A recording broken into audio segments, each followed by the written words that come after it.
Oh, yeah. Here's Mikey Miss. Here's good old Mikey Miss on 97.5, and he has a take for us about the Sixers and Joel Embiid, man. I don't want to see Embiid back. I'm done. I'm done with Joel Embiid. I'm done with trying to put enough players around him to bring home a championship. I'm done. I can't take the Embiid thing anymore. All right? I'm going to put it out there right there. I can't take it anymore. I'm not going to go through another season where he can't play or he needs another surgery or this or that. I'm done with it. It didn't work. They teased you. They had a mini run. They couldn't get past the second round. He's now 32, going on 42. And the Sixers right now, we are now faced as a fan base with going through an entire rebuilding process. How they're going to do that, I don't know. But it has to start with a new regime. I got no Embiid. I got no Morey. I got no Elton Brand. I'm washing the whole thing out. And now you got to start all over. Yeah. I felt the same way. Dude, I said, I was one of the first ones to say it. A lot of you were saying it too. I said trade Embiid last offseason. 2 off seasons ago. You know? I was like, dude, another injury. I'm tired of this. Every year it's the same thing. Let's just trade him while his value is high. I was saying because if he gets hurt again, his value is going to totally plummet and you might as well trade him while he still has value. That was 2 off seasons ago, man. They didn't do it. Everybody said, you can't trade Embiid. You can't trade Embiid. You know, then you definitely don't have a chance to win. You don't have a chance to win anyway because he's never healthy. Everybody loves to play on paper games. You know what I mean? Everybody loves to play like the NBA is trading cards, right? I have Embiid. I have an Embiid card, so I got a chance to win. Not if he's not on the floor. You know what I mean? So they didn't do it because for some reason they think Joel Embiid's going to play until he's 50. And then guess what? Comes back from the knee surgery, can't even start the season, has the knee swelling, is ruled out for the season again, and now he's on a 3-year extension that doesn't start until after next season. And he has absolutely no trade value whatsoever. And I agree with what Mikey Miss is saying. I'm over it too. I'm tired of seeing it too. Everybody's tired of seeing it. Sixers fans are tired of seeing it. I don't know how they're going to get the fans to come back to this arena next season. I have no idea. The only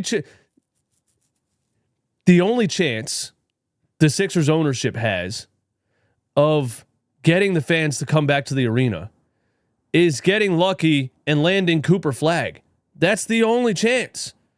If you draft Cooper Flagg, then boom, everybody's excited to watch Cooper Flagg. There's no other player in this draft. There's great players in this draft. Don't get me wrong, but there's no other player in this draft that has a name as big as that's going to bring a mass amount of people back to the arena. Ace Bailey doesn't have a name like that. Dylan Harper doesn't have a name like that. You know, these guys are not this unanimous number 1 prospect, best in the world, franchise cornerstone. He's going to save a franchise. None of those other guys have that type of pull. Just Cooper Flagg. That's the only way the 76ers owners can get anyone to come back to the building next year. But yeah, I mean, Mikey Miss says, I'm cleaning house. I'm starting over. How, Mike? You can't trade Embiid. Nobody's signing up for a 4-year max. Essentially, he's on a 4-year max contract right now. The next 4 years, $50+ million. And he can't play right now. How are you getting rid of Embiid? How? How are you getting rid of Paul George? How? You can fire Daryl Morey and Elton Brand, sure. You can fire Nick Nurse, sure. How are you starting over with the contracts that they signed? Why can't I be on the show so I could ask him that? I don't know. Would you trade Embiid to the Warriors for Kuminga? Absolutely, bro. In a heartbeat. Why would the Warriors do that? Why would the Warriors do that?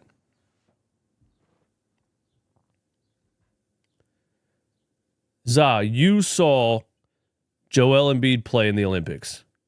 You saw the game against Serbia where his style of play was a good match and him against Nikola Jokic was a good matchup for both teams.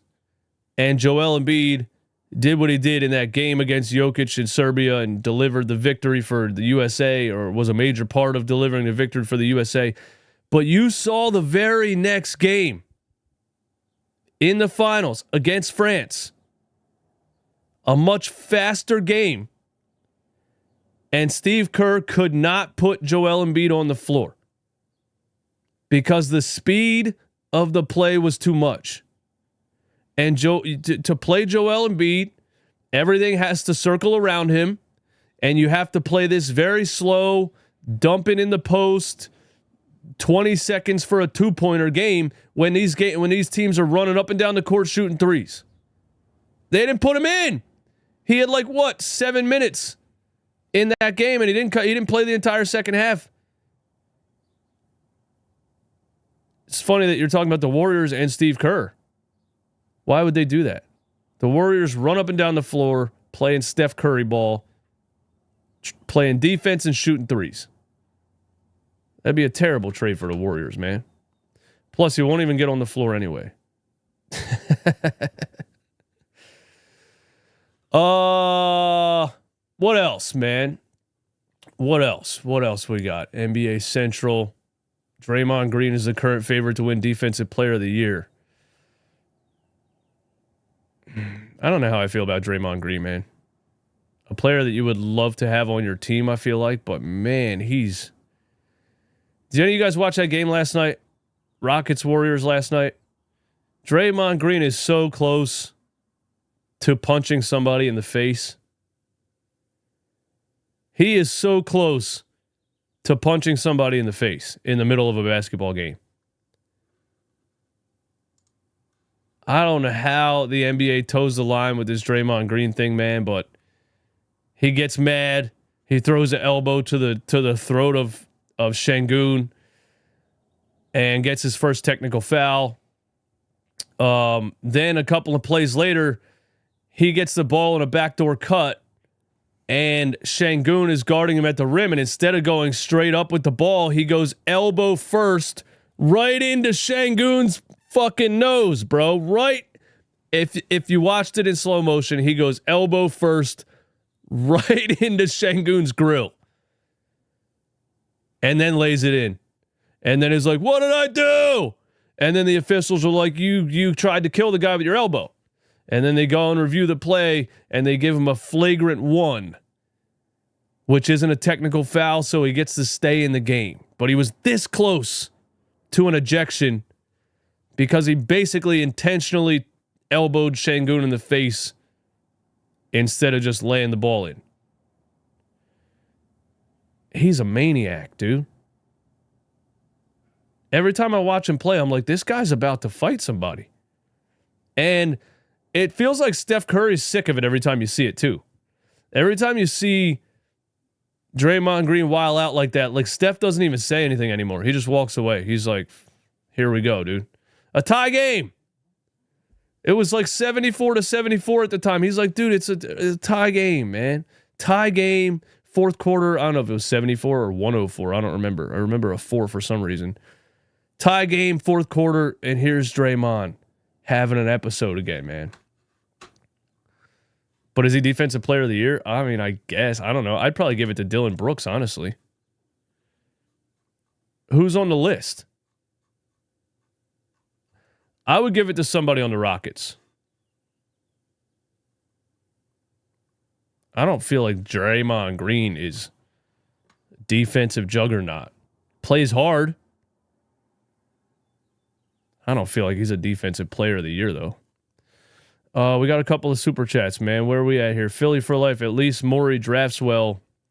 Maybe gone if he doesn't. Yeah, he's hit on some draft picks. That's for sure.